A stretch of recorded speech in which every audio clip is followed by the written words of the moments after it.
সমুদ্রের নিচে এমন কিছু লুকিয়ে আছে যা আমাদের চোখের আড়ালে 10,000 বছর ধরে রহস্যের পর্দায় ঢাকা। শহর, রাস্তা, দেয়াল, প্রাচীন সভ্যতার চিহ্ন। কিন্তু প্রশ্ন হলো, মানুষ কি সত্যি এই সব শহরকে হারিয়ে ফেলেছে, নাকি কোনো কারণে আল্লাহ তা গোপন রেখেছেন?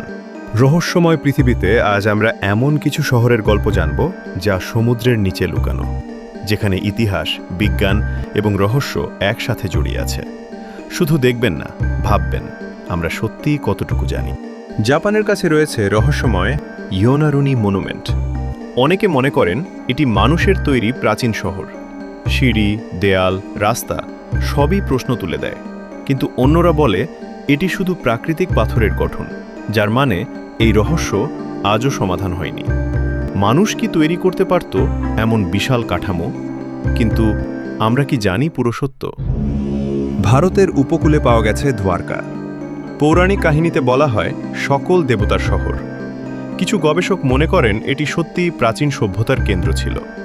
কিন্তু তা কখন এবং কিভাবে সমুদ্রে তলিয়ে গেল আজও অজানা। কিউবার সমুদ্রের নিচে পাওয়া গেছে বিশাল কাঠামো, যা দেখতে একেবারে শহরের মতো। গবেষকরা বলছেন প্রাচীন সভ্যতার চিহ্ন, কিন্তু সত্যটা এখনও মেলেনি। হয়তো এটি সত্যিই কোনো প্রাচীন শহরের ধ্বংসাবশেষ। তাহলে এই শহরগুলো সমুদ্রের নিচে কিভাবে গেল? এক, প্রাকৃতিক দুর্যোগ, ভূমিকম্প, সুনামি, সমুদ্রপৃষ্ঠের উচ্চতা বৃদ্ধি। 2, হারানো সভ্যতা। আমাদের আগে এমন উন্নত সভ্যতা ছিল যা আজ অদৃশ্য। 3, অ্যাটলান্টিস অথবা কিংবদন্তি শহর অ্যাটলান্টিস। অনেকেই বিশ্বাস করে এটি সমুদ্রের নিচে হারিয়ে গেছে।